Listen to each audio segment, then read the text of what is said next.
you so much for joining us, and we can't wait to hear the outcome and the information that will be gathered in the session. Your attention, please. Our 2:30 p.m. session is about to begin. Could you please welcome to the stage President Patricia Pelton and Treasurer of the World YMCA, Ronald Yam.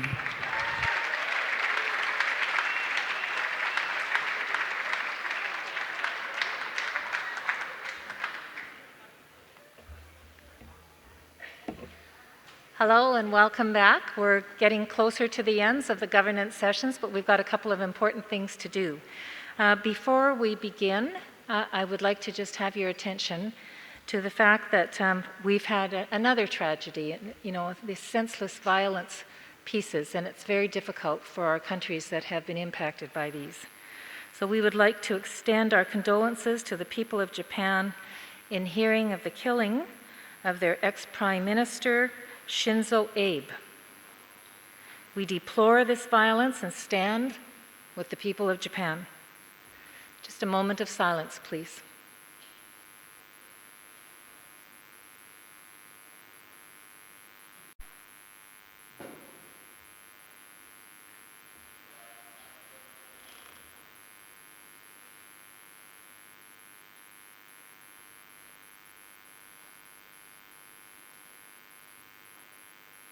Thank you. I'd now like to call on our Treasurer, Ronald Yam, to present the Treasurer's report. The Treasurer's report shall follow with the presentation of the Auditor's report. Thank you.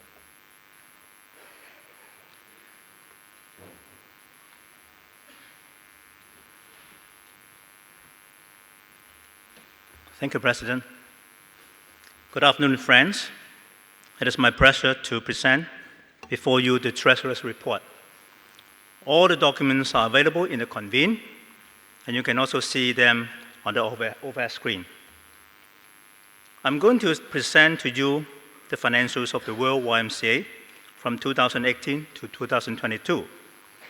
The figures in there, in the slides, are Swiss francs, so I will not mention about the currency. The first one is operating income and expenditure for 2018 to 2022. The current administration runs from 1st of January 2019 to December 31st, 2022. This overview takes into account the 2018 as part of the current overview. Now, for 2018, the income of 3.42 million, expenditure of 4.129 million, and other attributions of 614,000, and the result of a deficit of 162,000. 2019, an income of 1.98 million, expenditure of 2.68 million, and there are other attributions of 241,000. So the result is a deficit of 463,000. I will explain later why this is such a high deficit in the year.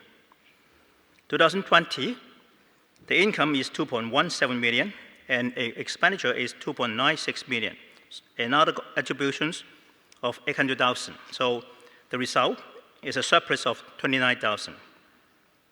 For 2021, the income is 2.64 million, expenditure of 2.83 million, and other attributions of almost 20,000, and there is a surplus of 4,200.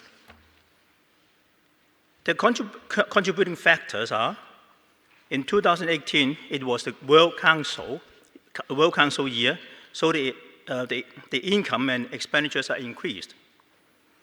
In 2018, the Job Fund performed badly, allowing virtually no distribution to the 2019 operation budget, leading to a deficit of 463,000 at the end of the year 2019. In 2020, the COVID led to a reduction in the fair share income. The budget was revised to include risk contingency measures. So the staff put on a reduced hours with the government support of 50% of the salary of the Geneva staff. 268,000 government interest-free loan repayable in 5 years was obtained.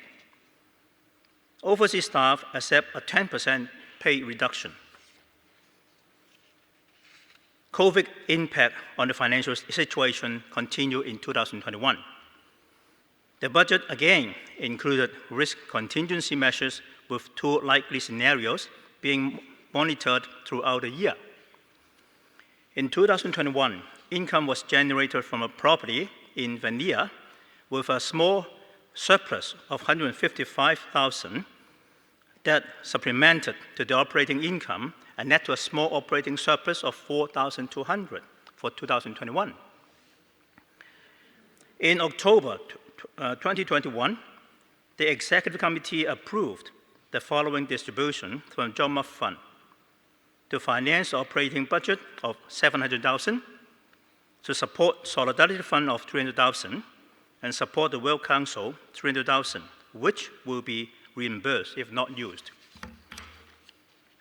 The 2022 operating budget, the operating income is expected to be 2.51 million, operating expenditure 2.508 million. So we expect to have an operating result of surplus 3,200. And we also budget for the World Council income and expenditure at a budget of 1.635 million. In respect of fair share, the fair share receipt for the past 4 years are, in 2018, 1.5 million, 2019, 1.548 million, 2020, 1.347 million, 2021, 1.44 million. You can see in the year 2020 and 2021, the fair share had dropped due to the COVID. In 2021, 8 national movements were suspended for non-payment of the fair share for more than 3 years. In respect of balance sheets, I will go year by year. For the year 2018, the current asset is 599,000, non-current asset 20,181,000. So the total asset end of 2018, 20,781,000. Current liability 800,000, non-current liability 1.3 million. So the total liability is 2.13 million, making a net asset of 18.6 million. And after other reserve and funds of 18 million, so that is a cumulative result of a negative figure 140,000. In 2019, a current asset of 575,000, non-current asset of 22.5 million, so the total asset is 23 million. Current liability 1.38 million, non-current liability 1.29 million, so the total liability is 2.86 million. There is a net asset of 20,300,000. So after the other reserve and funds of 20 million, there is a cumulative result of a negative figure, almost $500,000. In 2020, the current asset is 3.3 million, non-current asset is 25.5 million, total asset is 28.8 million. And on the liability side, the current liability is 2.4 million, and non-current liability is 5.5 billion, so the total liability is 7.9 million. And then make up the net assets of 20.8 million. After the other reserve and funds of 21.2 million, the cumulative result is a negative figure of 434,000. Last year, 2021, we have a current asset of 3 million, non-current asset of 27 million, so the total asset is 30 million. Current liability of 3 million, non-current liability of 5.5 million, total liability is 8.5 million, and the net asset is 21.6 million. After deduction of the other reserve and funds, 22 million, then the accumulated result is 429,000 negative figure. In respect of the investment portfolio. 2019, the investment committee realized the strategic allocation, which together with the market performance improved results. The date on which the value of the fund would be used to calculate the disbursement was changed from end of December to end of June. The reason of the change is, in fact, we're preparing the budgets for the following year in September to put to the executive committee executive committee members to approve in October. So the change will enable us to prepare the financial budget for the next year more accurately. A new model for the new disbursement can be calculated was developed and tested for use from this year. The committee increased its number to bring a fresh expertise, but keep the experienced members in light of the COVID crisis. 2 new members are added in last year. The investment portfolio, which is in fact the John Muff Fund,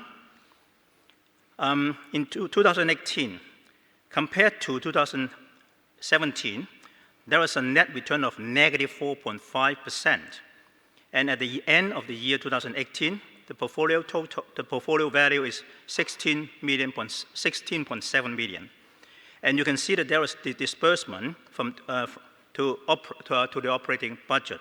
In fact, this 1 billion is brought over from 2017.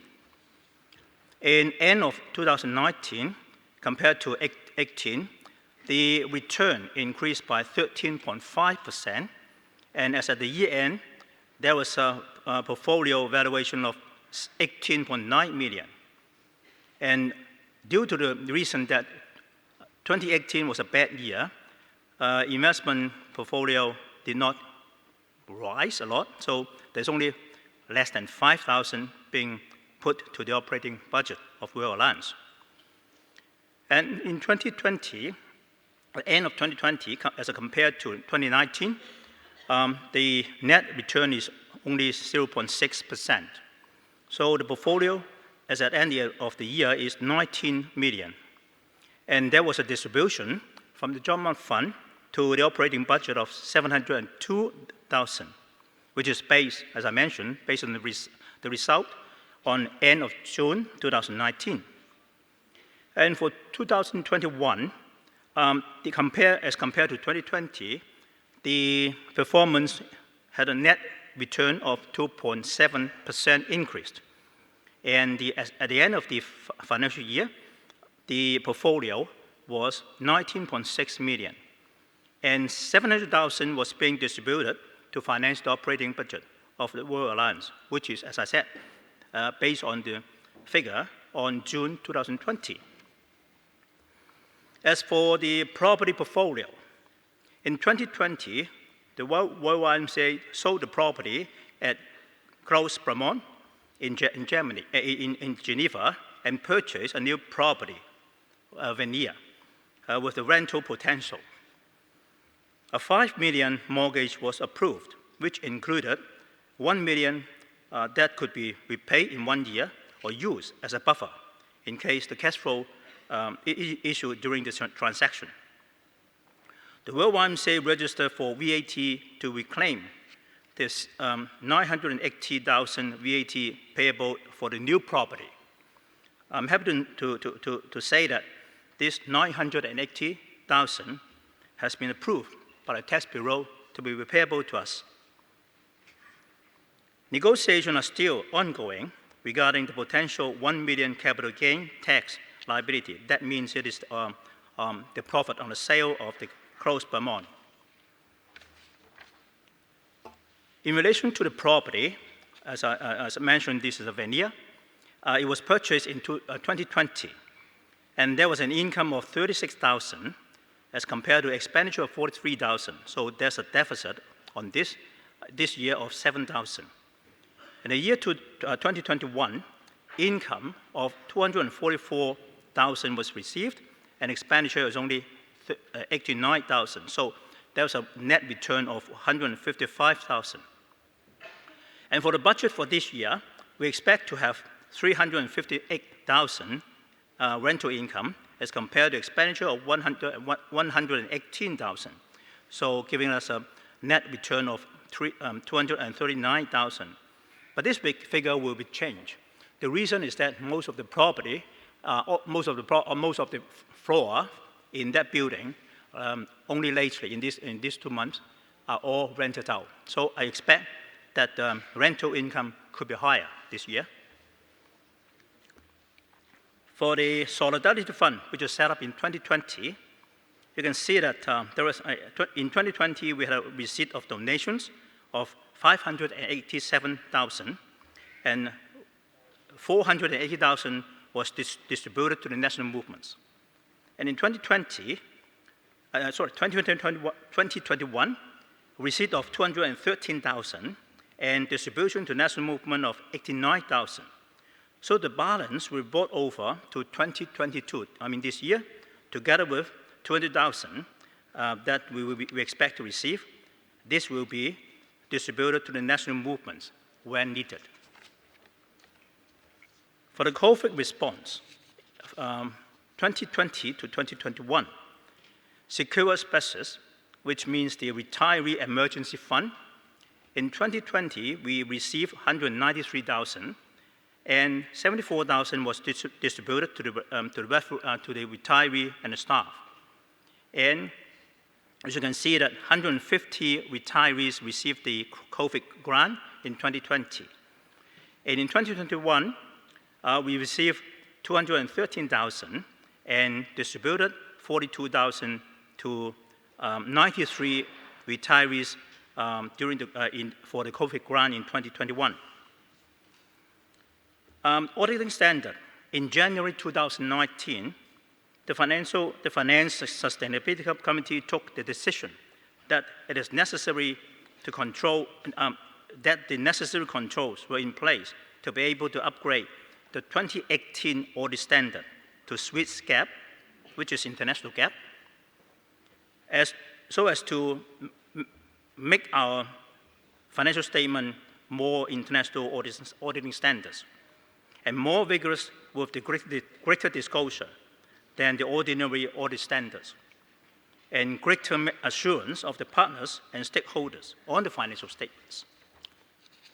As a conclusion, from this report, we can conclude that, 1, the role of the Financial Sustainability Committee is critical. Excellent internal control systems are in place. The role of the Investment Committee is crucial. Huge challenges in raising new funds, and the need to address the fair share situation, and recommend that the fair share review is to be carried out in the near future. So, President, this is my Treasurer's report. Thank you very much.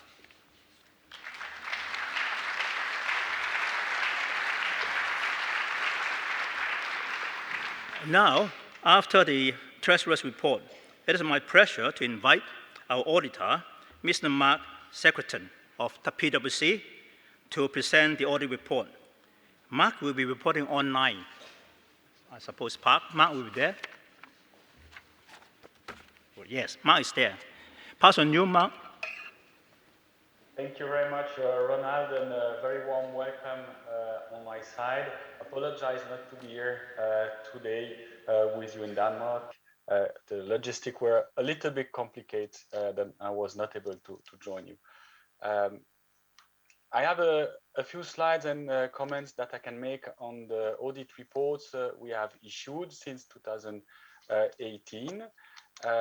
What I would propose to do is to use the last detailed board report that we have issued for the 2021 accounts, but also comments on the work that we have performed as well for the year 2018 to 2021. I cannot see the slide, so I assume you can see the slide number 4 of my presentation. Yes, now I can see the slide. This is perfect. Thank you very much. During those years, we have always issued our audit report without any qualification and without any comments, and we have systematically recommended that the financial statements submitted to the executive committee be approved.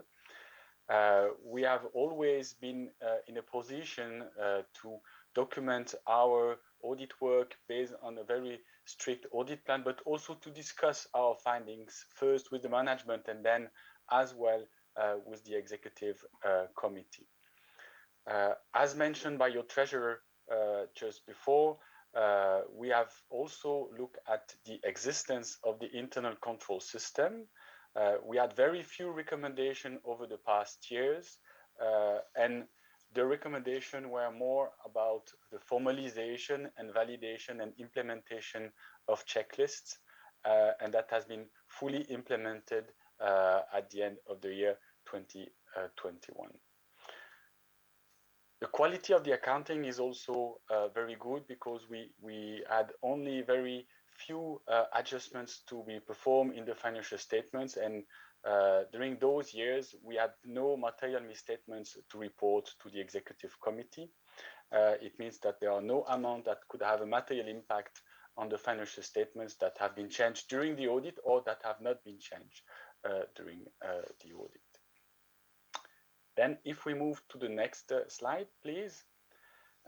As you can see, the goal of the audit is really to ensure that the financial statements that your treasurer just presented to you, they are free from material misstatements, and that those financial statements, they are based on a recognized framework. So the recognized framework that the Alliance has decided to follow since 2019 is the Swiss GAAP FAIR, which is a reporting framework that allows the organization to disclose a true and fair view of the financial statements. And this has been consistently applied over the years, and we have always issued a positive opinion on the financial statements as well.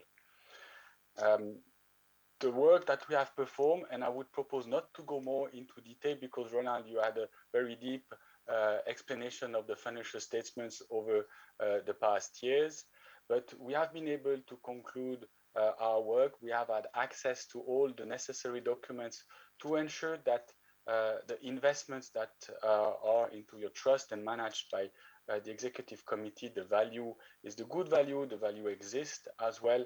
And we have been also deeply involved into the transactions of the sales of the building from Clos Belmont to the purchase of the new building as well in Vernier, two buildings, but different place in Geneva, to ensure that the valuation and the follow-up of the construction works are well accounted into the Alliance accounts. As well, part of our duty is to ensure that the funds are used in accordance with the goal of the funds. So every year, being from 2018 to 2021, we have ensured that the use of the funds and the movements in the funds, they have been done according to the decisions, but also according to the deed of the funds to ensure that it has been the good purpose of the funds. And finally, to ensure that the expenses are accurate in the accounts that are presented to you today, we have been in a position to ensure, based on the sample basis, that all the expenses are duly supported by the adequate documentations and justifications. And we have no comments on this part as well. Overall, I can say that the quality of the accounts is very good. We have been able to access all the documents, and I can again give the recommendation to fully approve the accounts that have been presented to you by your treasurer. Thank you very much.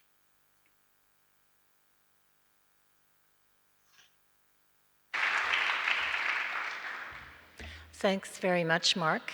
It's always nice to have clean audits, and clearly we've got cooperation from our financial staff and a great treasurer, and really appreciate your comments. Thank you. So here we have time for some questions or queries or any clarification on the treasurer's report or the auditor's report.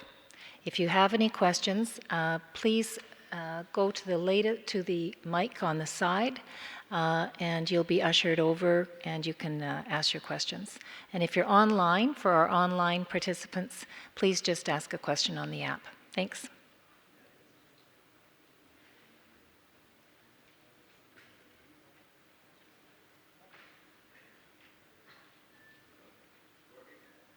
Any questions? I'm here to say yes over here. Can you can't just see me. Thank you. Can you identify yourself? Yes. And Yes, your doing. way. Hello, my name is Robert Veit. I'm speaking from YMCA, the Netherlands. First of all, I can make a compliment to the treasurer and the whole work. I think it's very good to have it more transparent than it was in the last years. So thank you very much for that.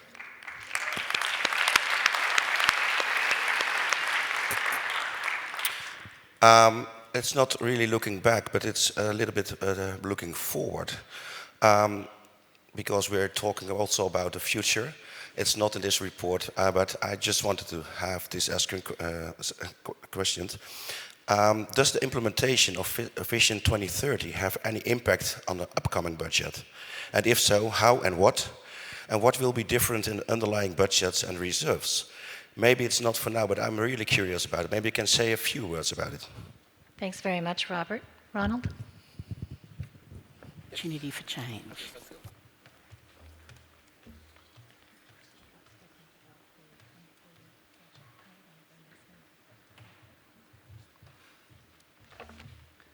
Normally, as I mentioned, the budget is prepared sometime in September.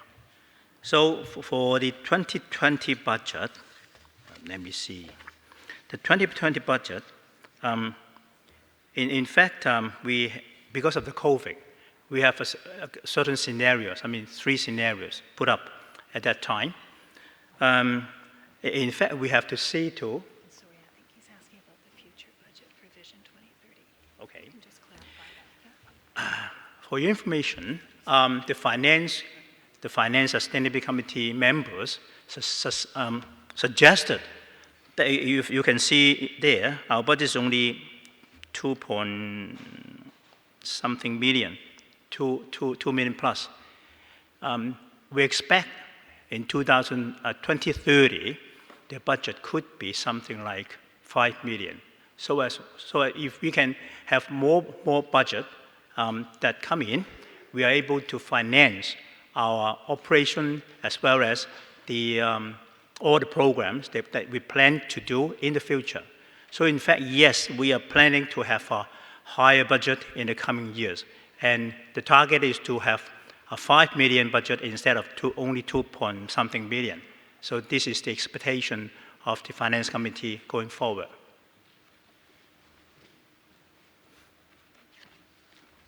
Are there any questions online?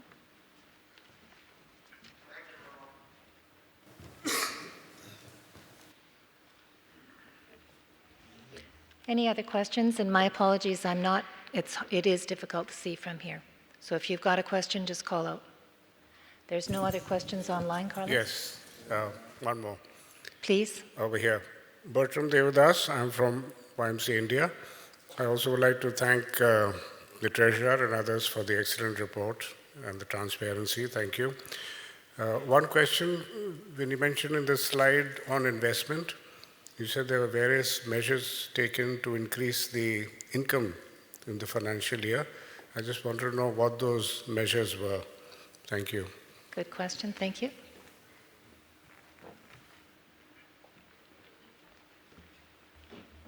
In fact, I just want to mention that, in the World Alliance YMCA, we only have 3 sources of income.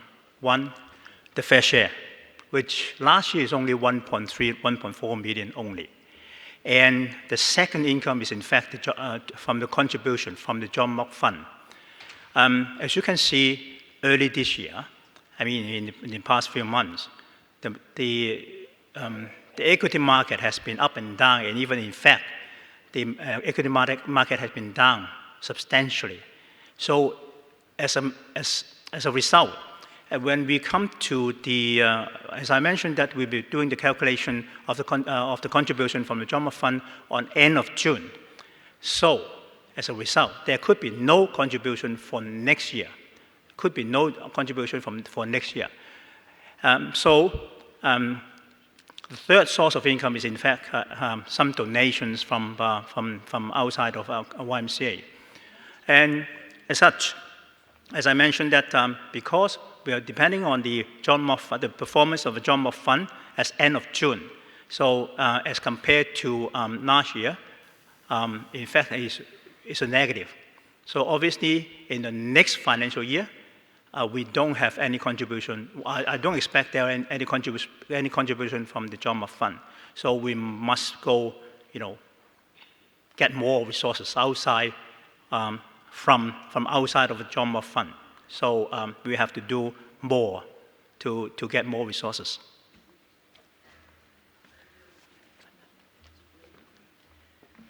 This one's from online. In addition to the professional report, what could be added in terms of substantive terms? So really the question here is an open one. Is the World Alliance going well and is it healthy? And in a nutshell, how wealthy is the World Alliance today and looking forward? Question 2, negative accumulated results growing above the 400th in absolute terms since 2019. Has any measure been taken to bring this to positive territory?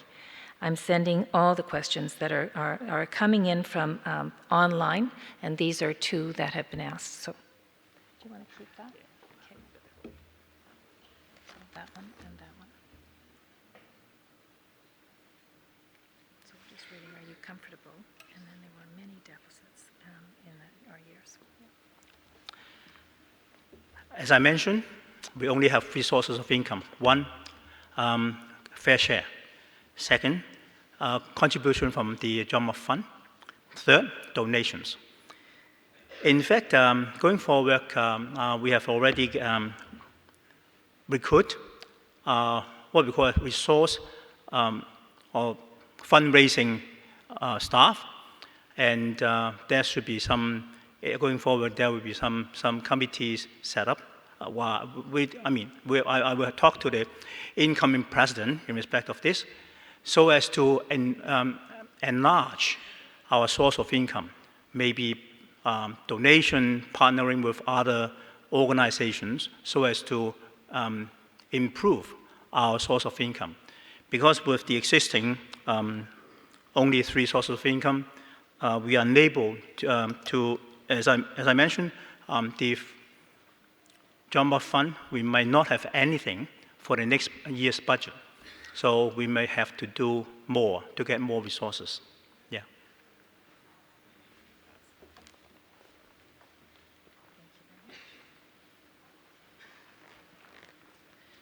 Time is running on us, so we probably should bring this to a close. Any other? Okay, seeing none. Get your convene apps ready, please. Ronald is making a motion to accept the Treasurer's report from 2019 to 22. And seconder, Augustine, thank you. And please go ahead and vote on convene. You have a minute. Thank you.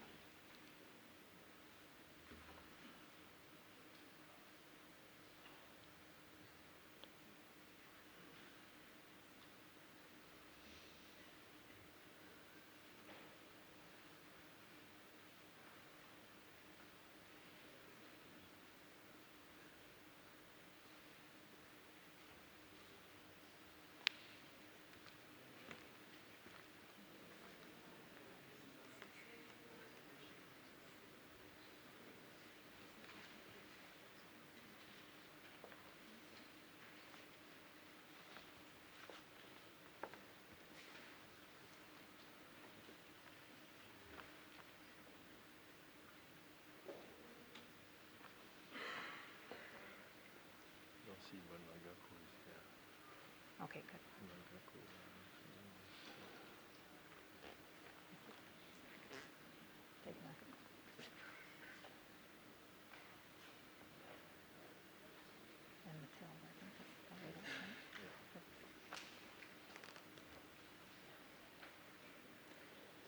Is it on convene? Do you have the result on convene?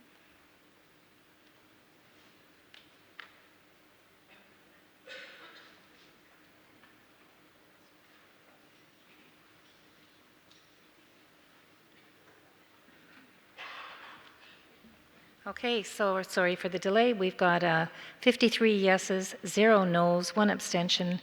We'll consider that motion passed. Thank you.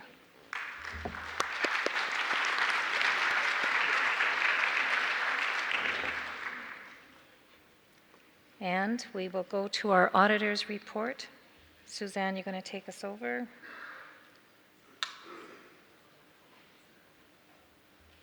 I just want to read the motion out as it is in the convene.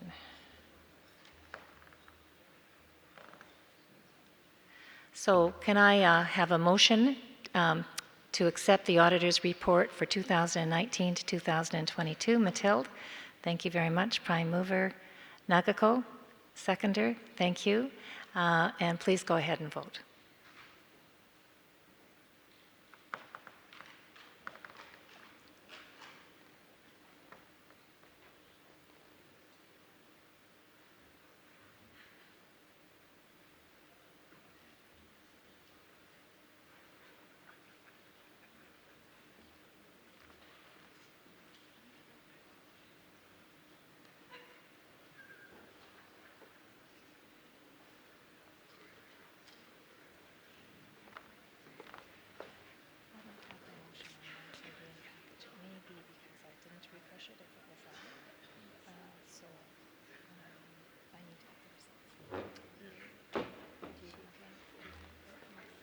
Sure. Thank you, Ron.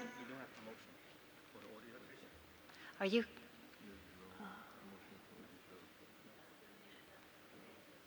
Yeah.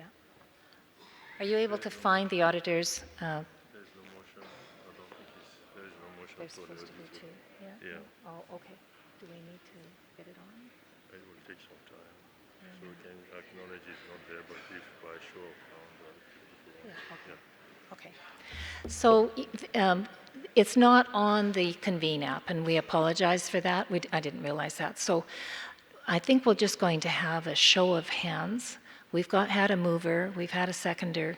So for this one, because there hadn't been questions, people felt very comfortable with it. I hope you'll feel comfortable for the voting delegates if I just say, could we have a show of hands, please, for those that are in agreement with approving the motion to accept the auditor's report for 19 to 22?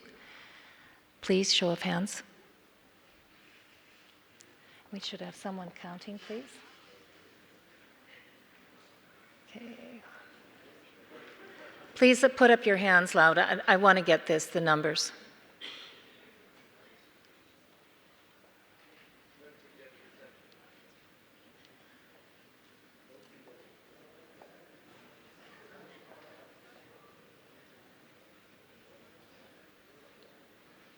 Way up there.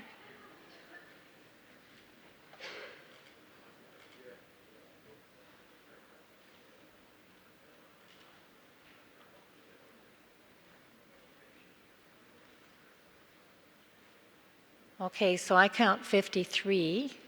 Are there any no's?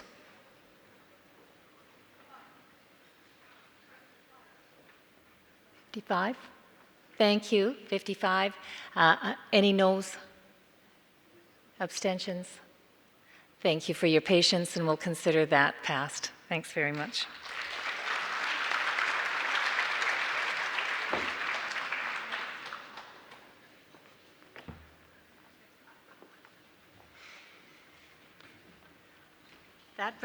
That brings us to the end of this session. Thanks for your patience. We'll be back again later, but now we've got a very exciting session coming up, and I'll let them introduce it. Thank you so much.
organization, we've seen a problem, identified a problem, and we're tackling it.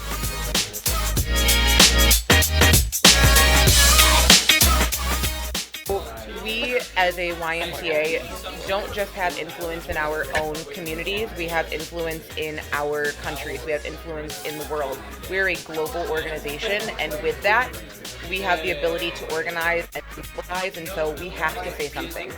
It's not just political, it's humanity, and so we need to take that stance to say, we as a YMCA can create global, real change. What I enjoy the most about this session is connecting with people from all over the world and getting to share what each one of them are doing and how we are all changing the world. A great pleasure for me to hear different stories and also know more programs from different YMCAs working on different pillars for the world. What I enjoyed about Unite was being able to hear from people from different cultures and different countries about the ways in which they're increasing inclusion at their YMCA and being able to take those learnings back to my YMCA to make it an inclusive place for all.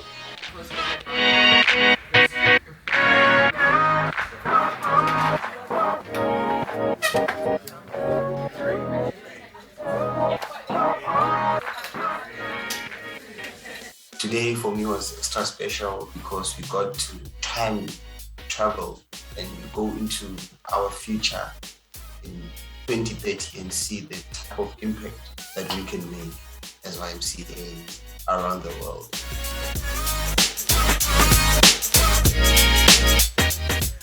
I really enjoyed the sharing, the understanding, and really the topic that we're talking about today, meaningful work, and a lot of great ideas. We had many engaging conversations, shared our ideas how we can also in our own community and YMCA work on achieving that. Sometimes our first step is a misstep, and that's where we start growing. And not being in a place of comfort all the time, but discomfort, so we can start growing and understand others.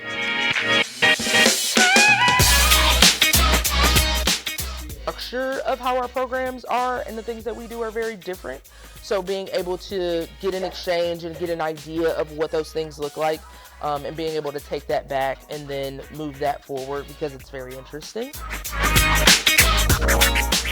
So what we thought about was creating a kind of HR system that allowed people to go and try something new and come back, and we'd support it. Because if we do that, we're bringing in more experience and more thinking into the system of the YMCA.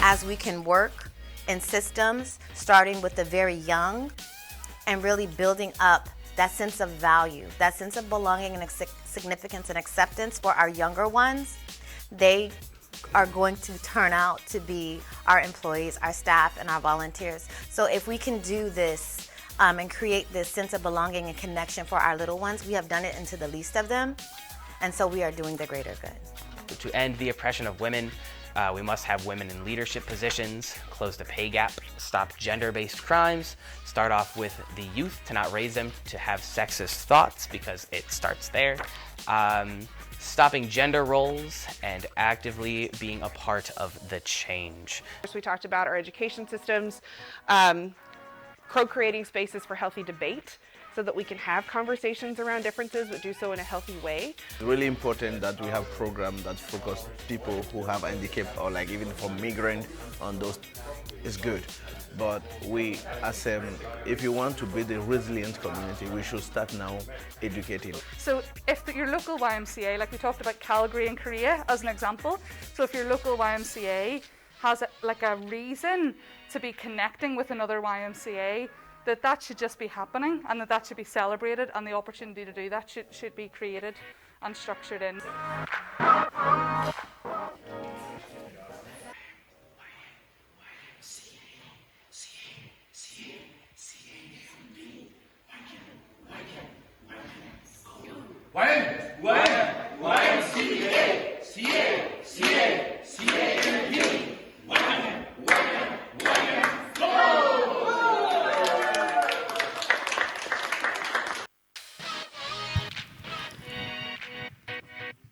Please welcome to the stage CEO of ThinkPlace, Dean Johnson.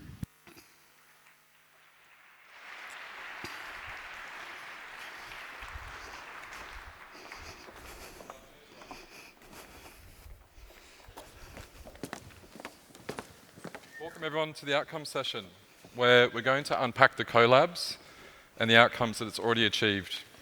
We had over 43 groups with over 800 participants, in person and online from around the world, guided by over 80 facilitators, and collectively they produce in excess of 300 ideas and concepts to drive forward Vision 2030.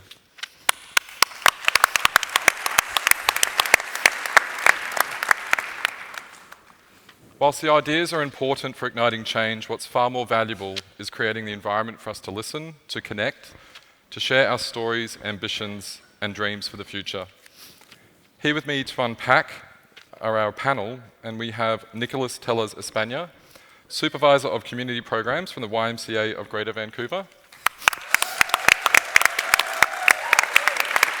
Very popular. We have Betsebe Velez Marino, President of YMCA Peru.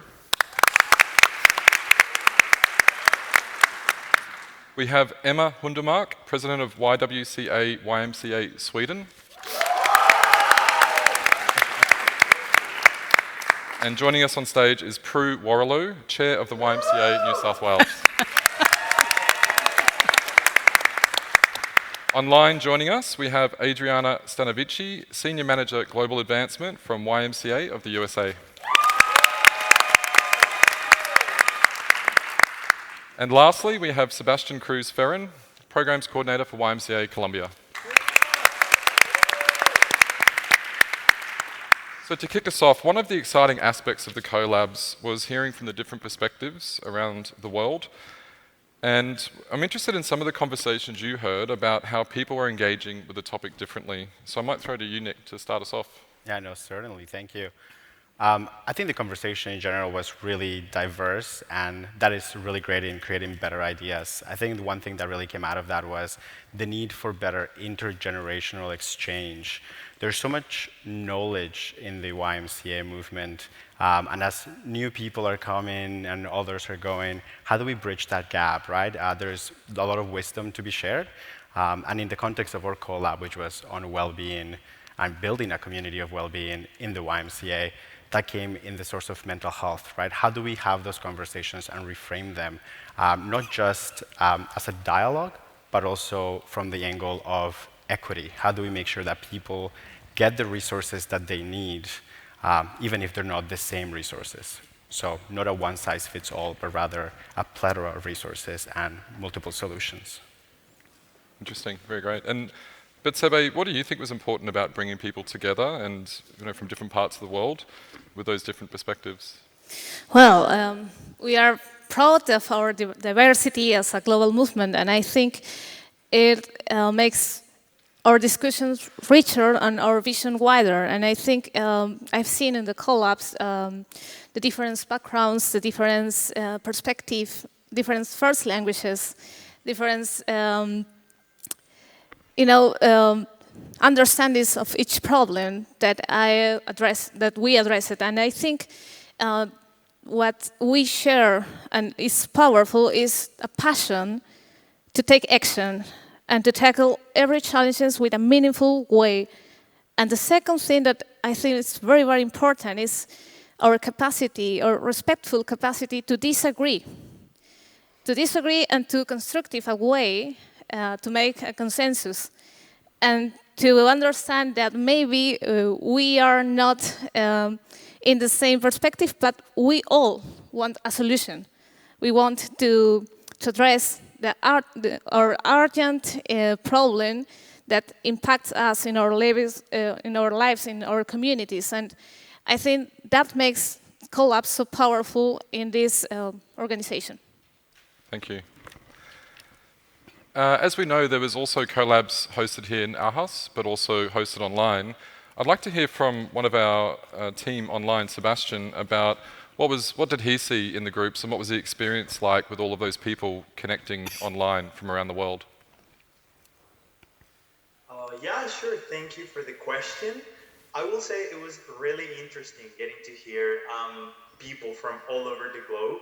I personally feel that at this event we saw the movement coming alive. Something we were discussing, it was that having the event in a hybrid model really provided more equitable access to this kind of worldwide platforms. Like many people were like, I've been part of the YMCA for so many years, but this is the first time that I get to raise my voice on these global issues and to understand that even if we're facing like some global tendencies, some global issues, it's interesting to see the similarities and the differences that happen in the different local and national movements.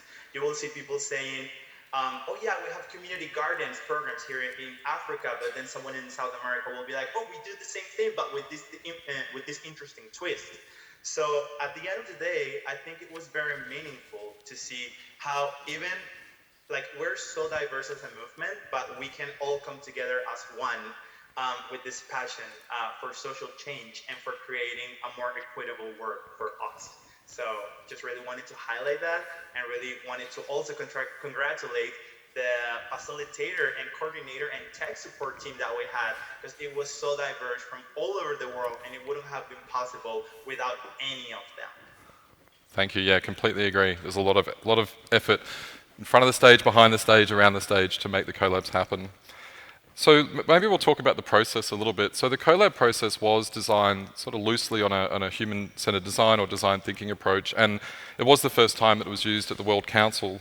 So it'd be interesting to get some reflections and you know, how useful was this process at unpacking some of the pillars and helping us ignite passion around Vision 2030. I might go to Adriana first online for her thoughts.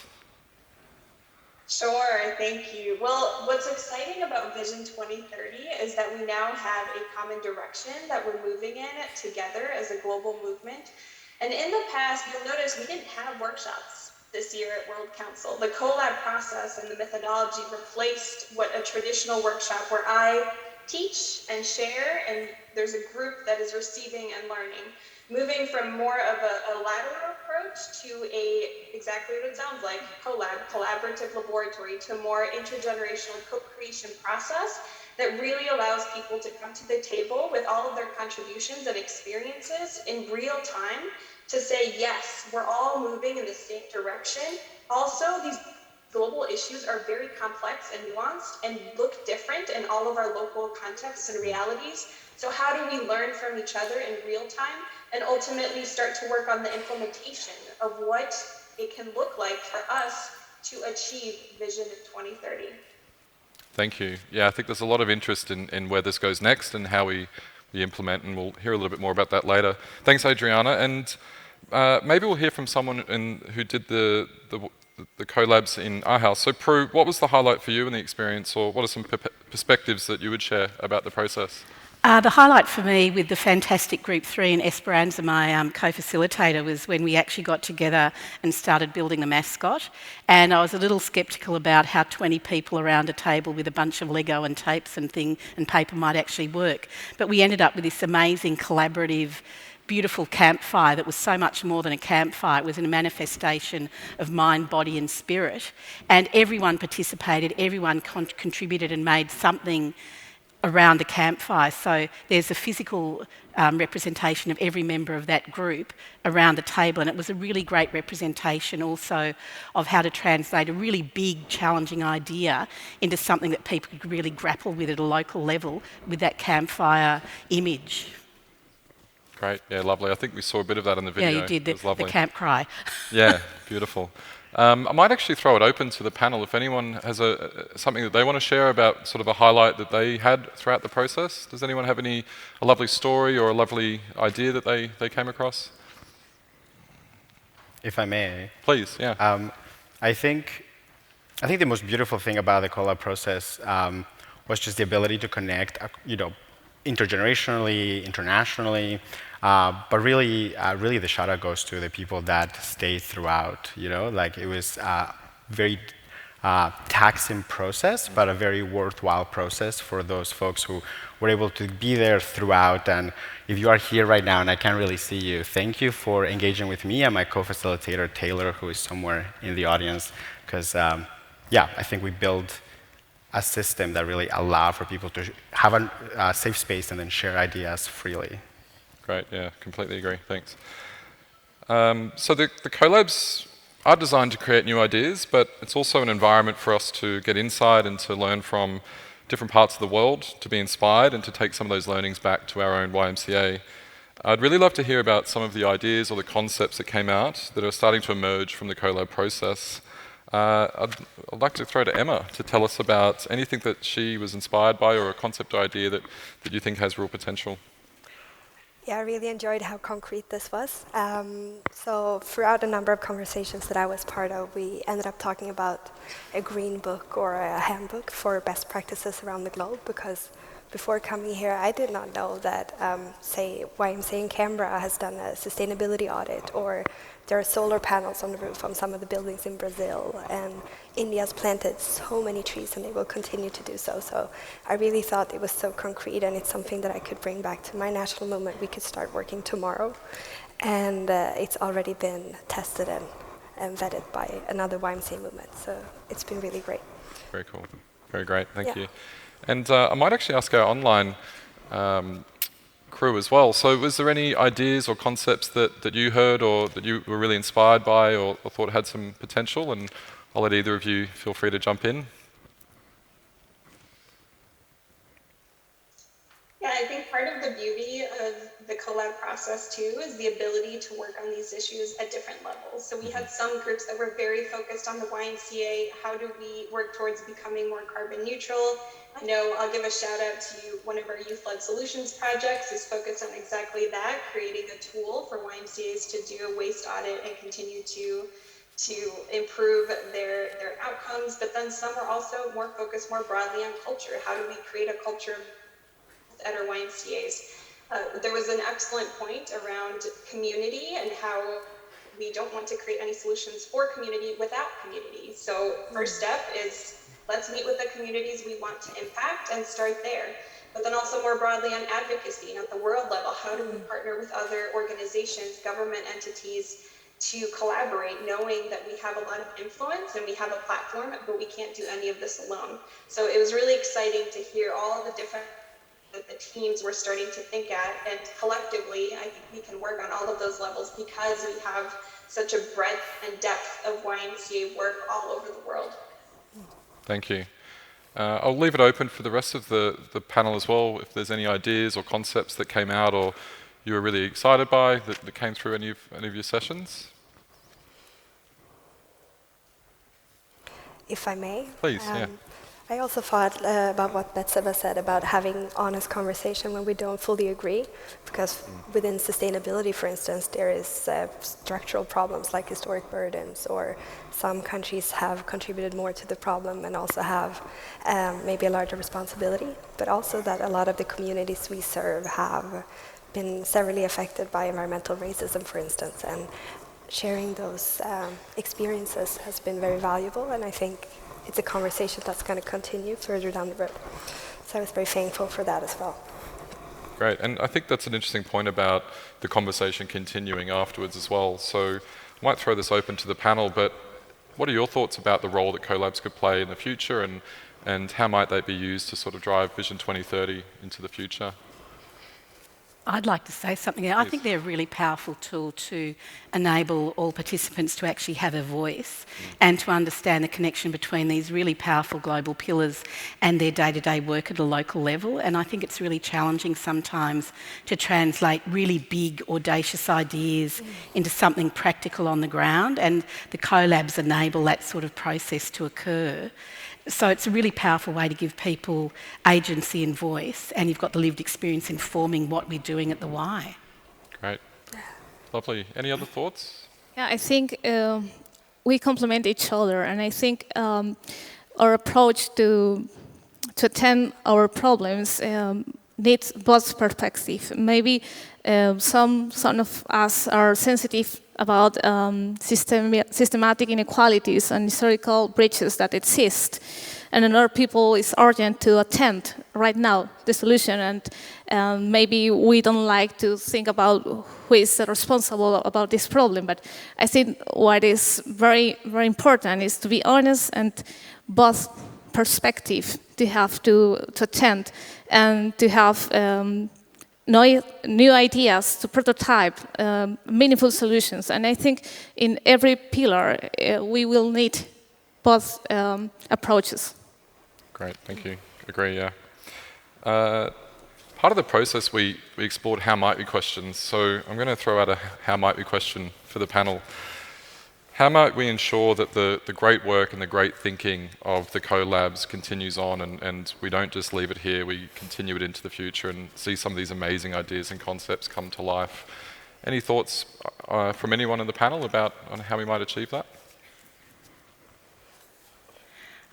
I've got a really random idea that I'm Please happy do. to test. It would be really great if the National Council continued the conversation, so as they came around to visit different countries and different member Ys, they actually engaged with some of the local people, Y members, to continue that conversation so it becomes a living, breathing and ongoing conversation until we get to the next World Council. Great, absolutely. Any other well, I'll open it up broadly then for any closing remarks or any comments from anyone in the panel to leave us with something before we end? I would say, you've got a cell phone and you've got a great tool in that app that allows you to connect with all of the people that you've met. So it will take 5 minutes of your time to really just make that connection so that when you leave tomorrow or later today, you can continue to connect, virtually, because there's so many points of convergence. I think that it's just important to not lose that now that we are no longer going to be together in the same physical space. Completely agree. I think great ideas are great ideas, but great ideas need connections, they need networks, they need people to connect. And I've heard a lot of people who really want to keep connected after this collab, so encourage us all to do that and to follow through on our ambitious goals around Vision 2030. Well, I think we're close to time, but I'd like us all in the audience to join me in giving a round of applause for our panelists and also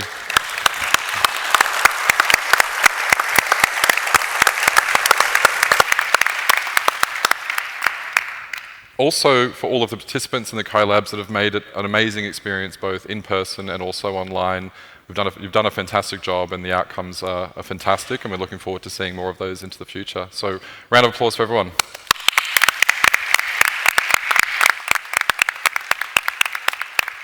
I'll ask our panelists to stay on stage, but I'm going to pass over to Razvan, who's going to take us through what's next. I could have answered it. Hard to do when you got.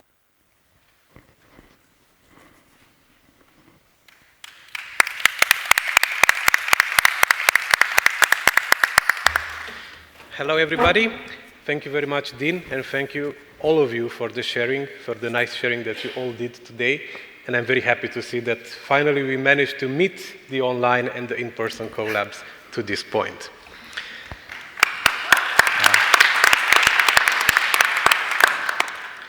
I can say that we went through the collabs, and I just want to say to each of you who attended the collabs, you did an absolutely brilliant job. Yes.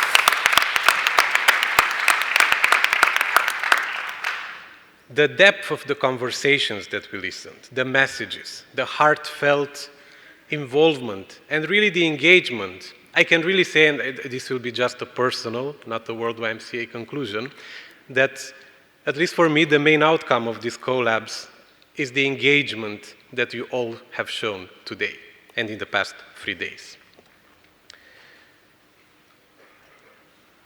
And I would really like to take a moment to ask all of you here who have facilitated in these 3 days to kindly stand up.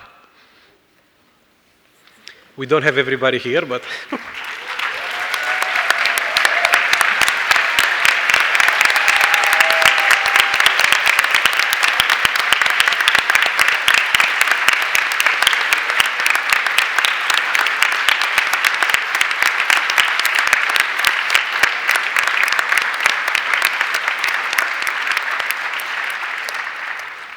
I'm happy to say that we had over 80 facilitators for these collabs. And to each of you, I want to thank you. You did an amazing service to the movement in these 3 days. You were all absolutely brilliant. We saw you really made the collabs happen. And you took a huge worry away from our hearts. And now, let's see what's going to happen next. I'm sure that many of you have that question on your minds. What are we going to do with the outcome of these collabs? First of all, we are going in the next few weeks to collate all of the outcomes, of the real outcomes of the collab, both in person and online. We didn't want to do that today. Initially, we wanted to share some of the conclusions with you, but then we realized we would not make them justice, because we would not really be able to capture in just a few minutes all the depth of the conversations that we had together during these 3 days. So, in the next few weeks, you will receive a collabs outcome brief, which will have all the key conclusions and the high-level summary of what was produced here collectively during these 3 days. After that, we have already convened a technical strategy meeting in September, which will happen in Switzerland, and we'll have representatives from throughout the movement who will come and who will look at those outcomes and who will see, okay, what do we do now? How does this change the implementation of Vision 2030? What is the movement telling us, so we can then proceed forward? Also on that meeting and in the weeks following, up to the next, actually the first meeting post-World Council of the new Executive Committee, which will happen in October this year, we are going to then adopt the new World YMCA strategic plan for the next 4 years, which will take into account what we did here at World Council. And all of that together, we put all of these resources in one place, and we will co-create the Vision 2030 implementation framework. And now let me introduce you to 2 key concepts, key operational concepts. The first one is the Vision 2030 activation. So what does that mean? First of all, it means that every local, national, regional, and of course the World Alliance will hopefully work towards adapting their own strategic plans to integrate Vision 2030 in their new strategies. So what are we going to do collectively for that? First of all, we have already prepared, but we didn't want to bombard all the national movements with too much information before World Council. So when we will all be able to relax and rest a bit, you will receive a Vision 2030 activation guide, which hopefully will be a resource that can support any YMCA who wants to take Vision 2030 and see how they can technically and operationally put it in practice. Then we will start mapping together which YMCAs are doing what, which YMCAs are working together on each of the Vision 2030 pillar and each of the goals, and then we will start connecting the movement around these goals. And finally, we are, of course, going to support each other in activating and integrating Vision 2030 in our own strategies. The next concept is the Vision 2030 implementation. So it's very important to have this difference here. Activation, we put Vision 2030 into our own strategies. Implementation, we actually work towards reaching the goals of Vision 2030. Because in reality, we need both. And that's why we are going to have, in the next months, we will co-create a Vision 2030 implementation framework, followed by indicators who will help us monitor the progress towards reaching the goals. We have received a lot of requests. Okay, we are going to have that, but how do we measure it? How do we make sure we are successful? And how can we say at the next World Council, we are 25% or 55% towards reaching those goals?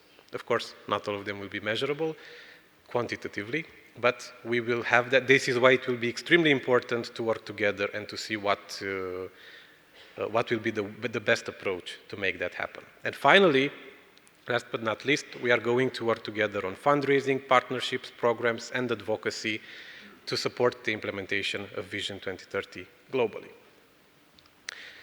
So, my dear friends, with that, we can declare officially that we took together the first step towards making Vision 2030 a reality. we can now conclude the collabs process here at World Council, and a huge journey awaits us for the next 8 years to actually turn Vision 2030 into reality and ignite change and improve the lives of young people and communities worldwide. So thank you very much to all of you, and let's take the next steps together.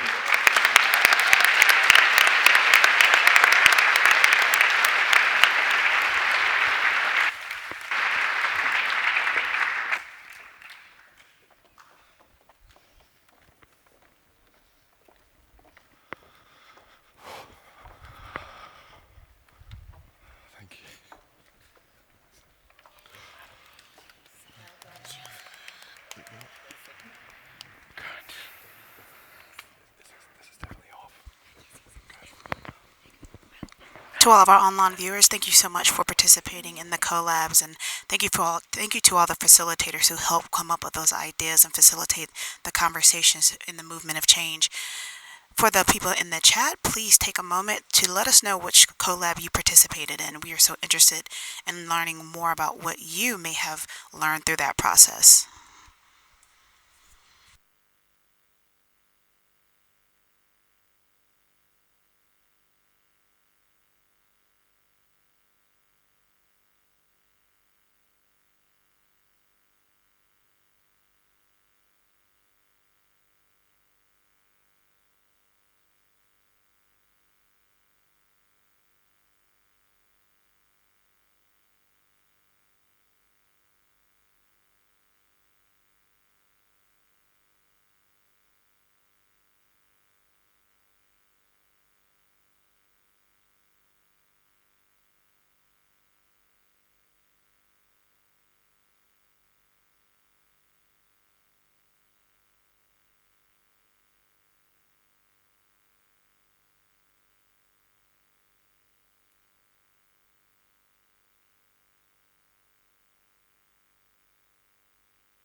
Please welcome to the stage President of the World YMCA, Patricia Pelton.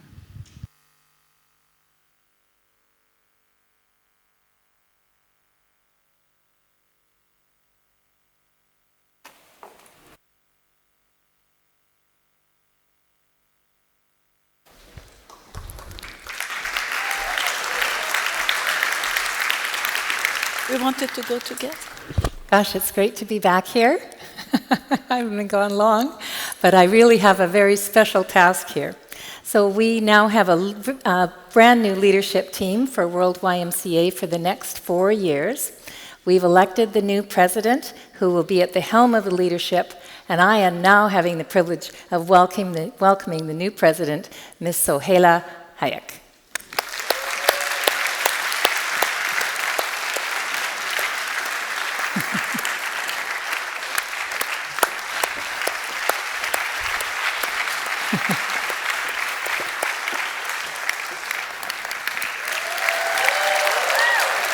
Talk about a peaceful transfer of power.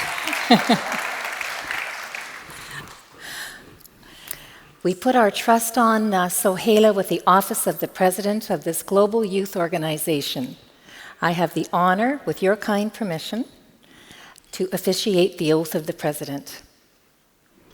Ms. Sohaila Hayek, the World YMCA movement has entrusted you with the office of the president until the next World Council in 2026. You are the first president to steer this world movement toward our North Star, Vision 2030. I take this opportunity to congratulate you on this occasion. We are aware of your convictions and your commitments for the YMCA. Let this august body of YMCA present here and those who are participating online hear the renewal of your commitments. Ms. Hayek, do you commit to work towards materializing the collective vision of our movement, a world where every person lives in harmony with self, with society, and with creation? Absolutely, I do.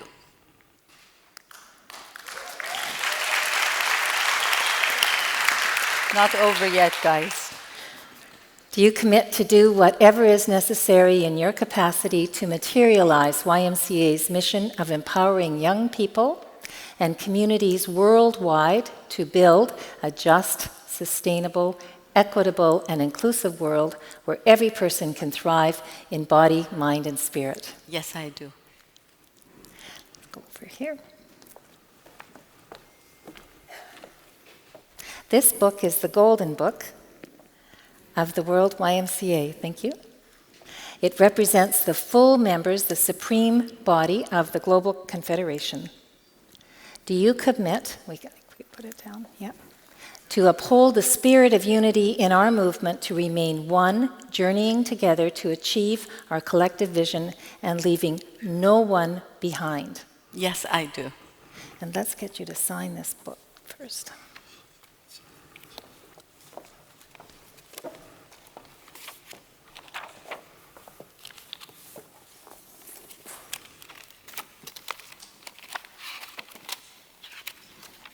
There's no more pages left. Anyway.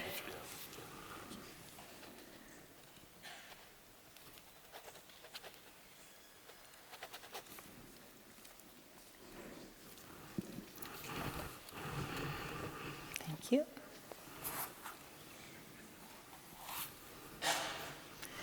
This is our Constitution and bylaws. Do you commit to maintain the governance of World YMCA according to the provisions of this Constitution and bylaws, and to abide by its spirit and principles to ensure good governance, transparency, and accountability?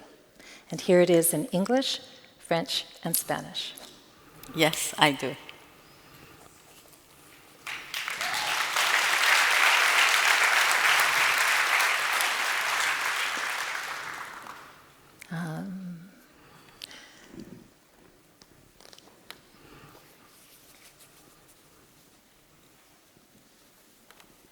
So Hela Hayek, I have a scarf here, and this is symbolic of your duties and obligations to World YMCA. Thank you very much. It's a beautiful scarf. Thank you. And it says World YMCA on it. I will cherish it and pass it on next time to a gentleman, maybe. There you are. I hereby take my oath. I, Soheila Hayek, hereby accept the responsibility vested upon me as its president to serve this global organization following the spirit and the principles of our foundational document, Paris Bases, and subsequent fundamental statements, the Kampala Principles and the Challenge 21, and commit to work collaboratively as one movement to deliver Vision 2030. So help me God.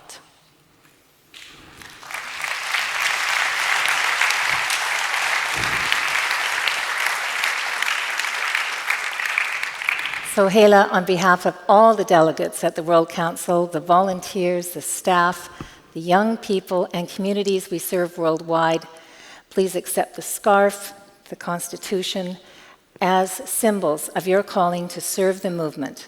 In the name of the Father, the Son, and the Holy Spirit, amen.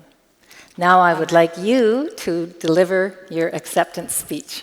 Thank you very and much. Congratulations. Thank you. Thank you, Patricia. Thank you, Carlos. Thank you.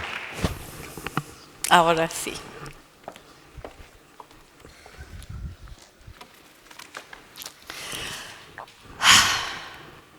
What an historic day, guys. Who would have thunk it? I'm truly humbled by your support of me and my ideas for the way forward. Thank you from the bottom of my heart. I'm standing here on shoulders of giants.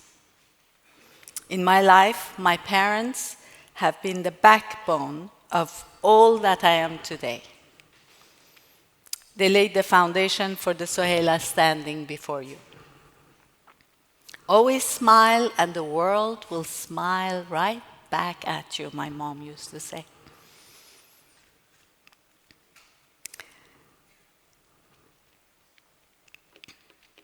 She always reminded me that life would throw innumerable challenges my way, and I need not add my own negativity to the mix. Whenever you catch a fish, it will always be fresh, my dad always said. Reminding me that there are no missed opportunities, only second chances.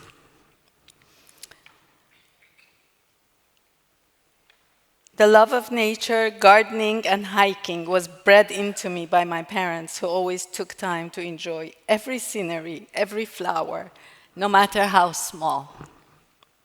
We camped in mud under the rain and laughed about it as my mom served us hot cocoa.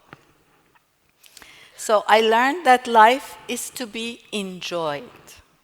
It's neither good nor bad. It's just how we take it. It's all our perspective. I carried that attitude to my Scouts years, where I volunteered to work with the physically and mentally challenged children, visited numerous orphanages, and made clothing for the newborn whose parents couldn't afford to buy them. I even came up with a scheme to buy puff pastry at a discount from our neighborhood pastry shop who knew my parents, so that I can sell them at a premium at school to raise funds for our troop to go visit those centers. Sounds familiar? Fundraising since age 9? That's me. In college, I didn't sit still either. I ran for the executive committee of the International Student Organization and volunteered for many activities. Once I left my PhD program to marry the love of my life, Ziad Alexandre Hayek from Lebanon, some 42 years ago, and had my family, I kept on volunteering at my local church and at the children's school, much to their horror. Whether we were in the US, in Mexico, in Gabon, in England, or in Lebanon, I never stopped working with the most vulnerable, always there with the children and the youth, always looking for ways to serve them so they would be empowered.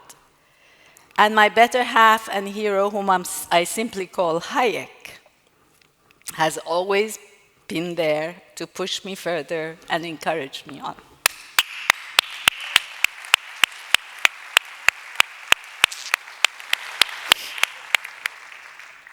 But I'm here in my YMCA family. I am here standing on shoulders of a gentle giant called Ghassan Sayah, who, since the age of 16, has devoted his life to the YMCA. He observed the other day that he may be the person attending this World Council who has had the longest continuous presence in YMCA international and local events.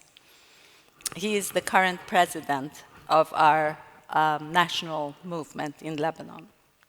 He introduced me to the YMCA and the innumerable and invaluable work they did, from delivery of chronic disease medication to recycling of medical waste and provision of potable water, among many, many others. He is the one who encouraged me to run for our local board and later to run for the World YMCA Executive Committee, telling me, "You will be the next president." I'll never know how he predicted this. I would have loved to have had Ghassan here to stand up and we can all recognize him, but unfortunately he's caught COVID. So he's sitting in his room, hopefully he's watching me online, but I still would like to recognize him.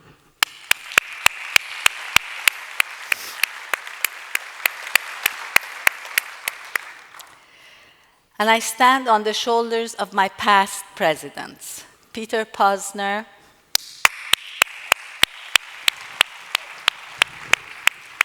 and Patricia, who has disappeared.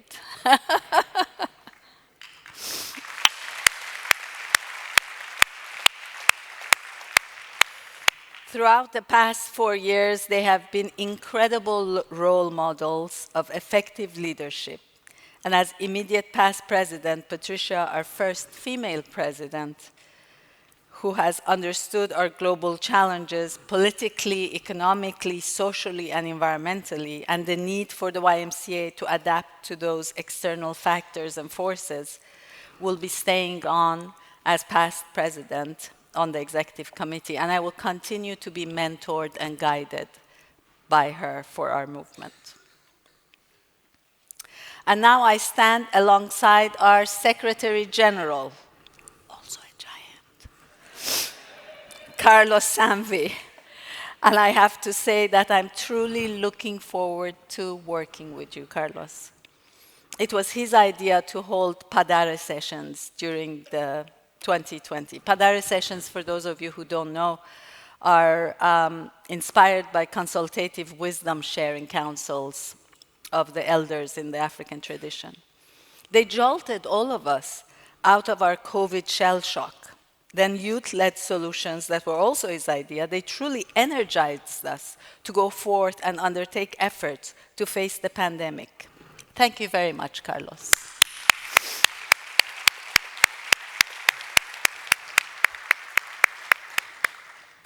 And last but not least, I stand on the shoulders of what you all have achieved and continue to achieve around the world, locally, nationally, and globally. The ability of the YMCA to adapt uniquely in each community we serve is what sets us apart. It is what you have done and continue to do that matters the most.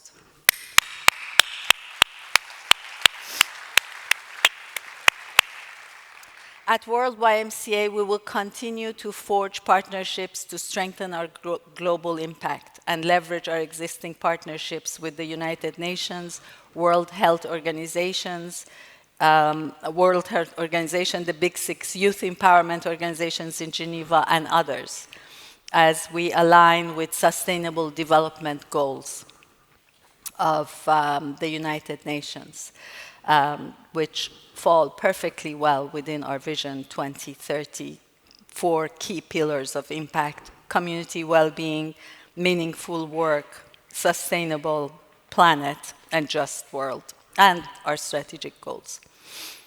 And we will continue to strengthen our internal YMCA networks and partnerships to come together, both online and in person, to listen to one another, to embrace diversity, and to ensure belonging for all. We want to continue to hear the needs of all of our constituents' YMCAs from around the world, to collectively find the best way forward together.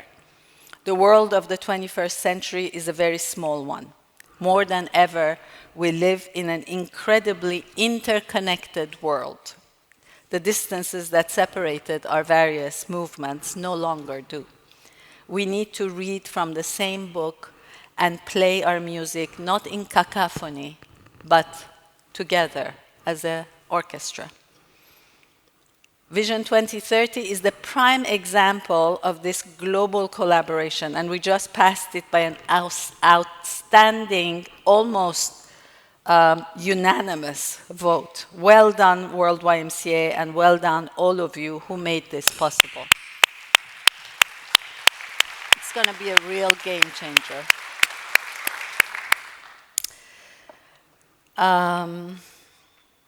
This is going to be our moment.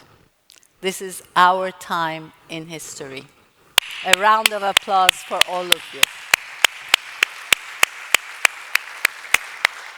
A few days ago, we learned that after 177 years, botanists discovered a new species of giant water lilies hiding in plain view at London's Kew Gardens. We are not unlike these water lilies. Our global movement is a beautiful giant that is hiding in plain view, and it's time to change that. In parallel with pursuing the goals of Vision 2030, we have the task of elevating our brand and making our name synonymous with youth empowerment. To succeed at this job, we need to be seen by the world, as were those giant water lilies, as was Mother Teresa, and so many other worthy causes. For that, we need to unite our forces to tell our story. I begin to sound like a broken record by now. Our story, our story. And we have a glorious one to tell. What other youth organization could claim to operate in 120 countries? What organization can claim to serve more than 60 million people? Our story, when told, amazes everyone. We need to make sure it is heard. Let's make the link between our name and our game.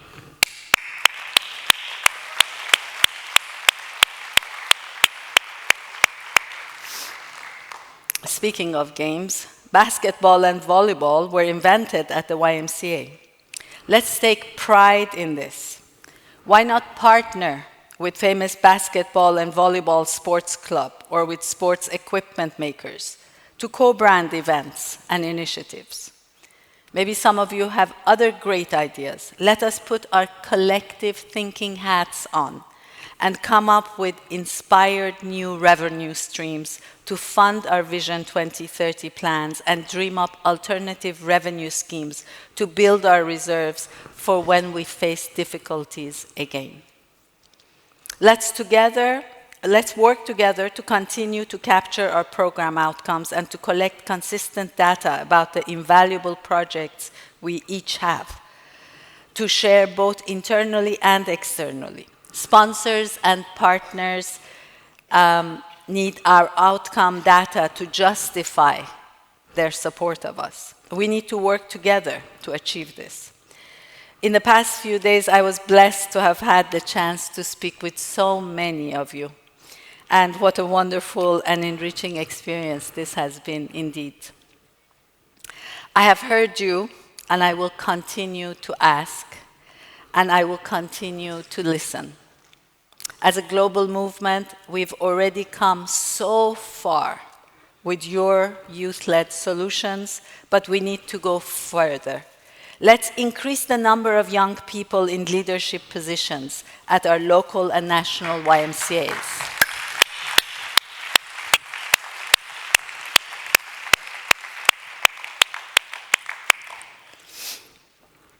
And let's work together to ensure that more women are in leadership positions at our local and national levels.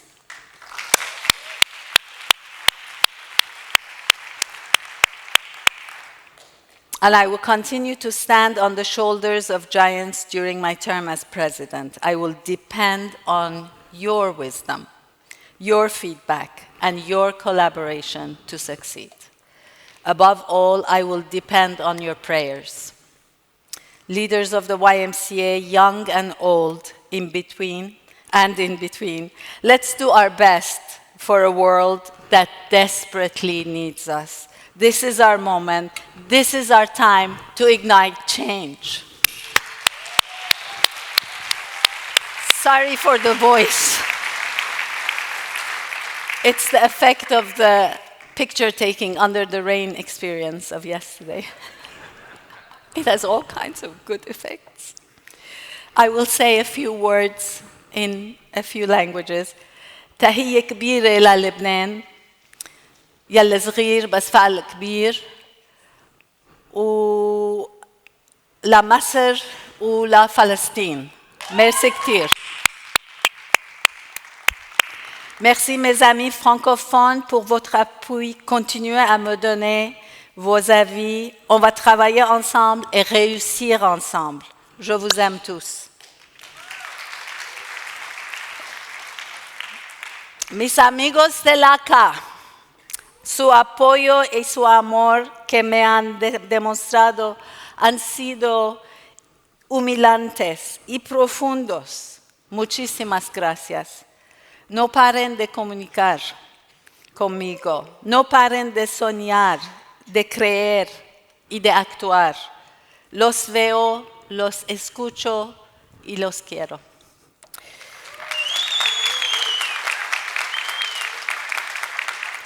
Большое спасибо, великое спасибо, Евхаристополи, данкезер, домо аригато, шеше, бан данивад, шукрани єнігі, хейли мочакерам, Susan Tak, many thanks, everyone, I love you.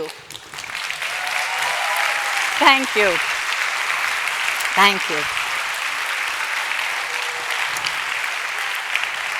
Thank you, Carlos. Beautiful. Thank you very much.